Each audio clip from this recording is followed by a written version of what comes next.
Happy New Year! December 31 pa rin dito, mag 9:30 na. For sure dyan sa inyo 1:30 na. So happy 1:30 ng madaling araw, January 1. So Happy New Year guys! Kagagaling ko lang magsimba. Sinundo ako ni Lolo. And magte-take away lang kami ng dinner sa Sofra. Dun. Turkish food. So, wala kaming handa. Hindi kami umalis. Last year, last year, nood kami ng fireworks sa Burj Khalifa. Pero ngayon, we decided to stay na lang sa bahay.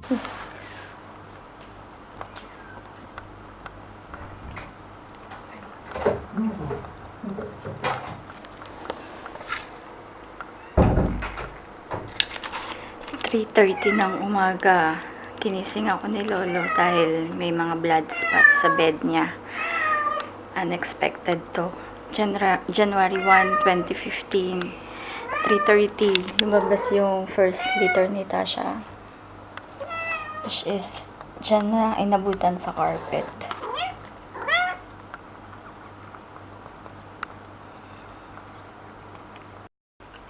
(3:39), second baby.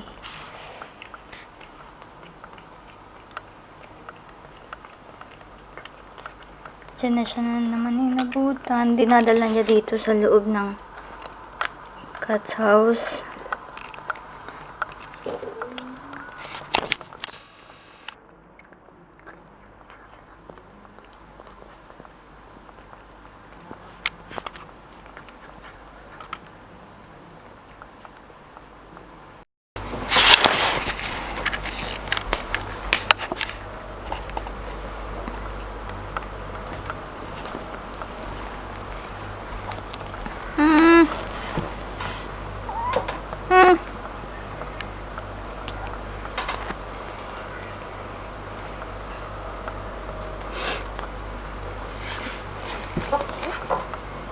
Wala na. Only 3.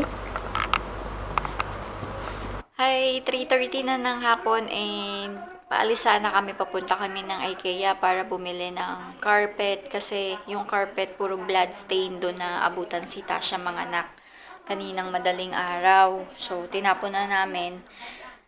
We decided na pumunta nga ng IKEA kaso hindi natuloy dahil si Tasha, pag lumalabas kami, sumusunod sa pinto. So, ang tendency, habang nakasak sa breast niya yung mga kittens, sumasama. So, naiiwan sa sahig. Parang nakakaladkad ba. Tapos si Charlie dapat iiwan namin sa labas para hindi ayaw namin mag-take ng risk dahil nga baka i-attack ni Charlie yung mga kittens kapag iniwan namin. So, pero trinay namin, talagang parang ninenervyos si Charlie, umiiyak. So, kaya yun, di na kami natuloy. And si Tasha, nagpapa-breastfeed. Lahat puro puti. Ayan. 4 bale. Yung pinost ko kanina sa Instagram, madaling araw yun yung unang post ko. Isa lang naman yung post ko. Yung post ko, after 1.5 hours na ma-post yun, may lumabas pang isa. So, ang caption nun 3 kittens lang. Pero 4 talaga sila. Ito yung pinaka-last. So, ito lang yung marking na siya yung youngest. Yung the rest, hindi namin alam kung sino yung pinaka-eldest. So, kasi puro puti lahat. Hindi na namin na monitor ka. Ninenervyos din kami kanina. Hindi namin alam yung gagawin namin. Kasi nga, diba, dun sa mga last vlog, or yung na-mention ko sa vlog ko, previous vlog ko, na nagkamali lang kami ng akala dahil ang sabi nga nung vet niya is baka obese lang daw, taba lang. So, pala, sakto, January 1 nga, pang 65 days niya yata, sakto ng anak si Tasha. Una, may napansin lang kaming mga blood spot dun sa bed. Tapos, ayun na, nung tinignan namin yung ano niya, yung may nagbi-bleeding na. Kaya, yun.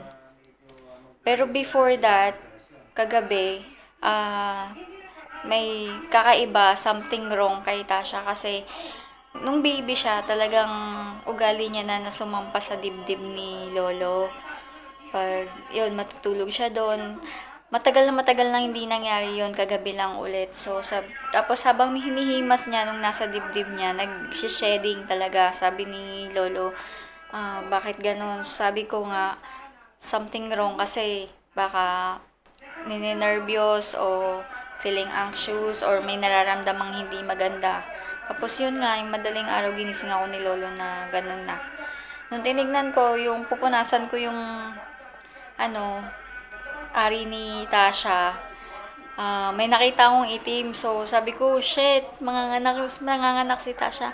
So, unexpected talaga yung nangyari kaninang madaling araw. So, first blessing ng 2015,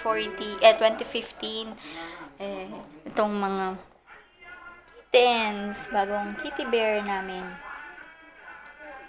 Ayan. Wala pa kaming ipapangalan kasi hindi pa namin alam kung ano yung mga gender nila. Pero napag-usapan namin yan siguro last week kasi nanonood kami ng Game of Thrones na pag nanganak si Tasha, pag nabuntis at nanganak si Tasha, ang papangalan namin ay yung mga main character ng Game of Thrones like Khaleesi, Arya, yun. Pero hindi pa kami sigurado sa mga gender. Ayun, wala kaming kain. Wala akong handa kagabi. Sabi ko nga, diba, nag-take away lang kami sa Sofra. And, yeah, hindi na ako nakapag-prepare. Tsaka, pangit naman kung magpe-prepare lang ako lang mag-isa ang kakain kasi si Lolo naman hindi kumakain niya ng mga Filipino food. Kaya, yun. So, yun lang, update lang. Di ko alam kung may makakabalik pa ako or makakapag-vlog pa ako kasi wala naman akong gagawin. Nandito lang. Sana mag-vlog sana ako sa IKEA or IKEA dahil plano rin namin pumunta ng Yas Mall pero wala hindi natuloy. Sabi ko nga paano bukas sa mga susunod na araw, hindi namin alam kung paano na. Pero bahala na. Baka ihatid namin si Charlie sa pet hotel at masyadong mahal pero we'll see or baka maghanap kami ng mga friend na pwedeng mag-adapt kahit 2 weeks lang. So yun lang guys, wala na akong sasabihin, ang update lang to para sa ngayong araw and sa nangyari kay Tasha. So yun, baka hindi na ako makabalik mamaya dahil wala rin naman akong gagawin and wala na akong sasabihin. So yun lang. Happy New Year again and yeah, hope to see you on my next vlog. Bye. May kikwento ko.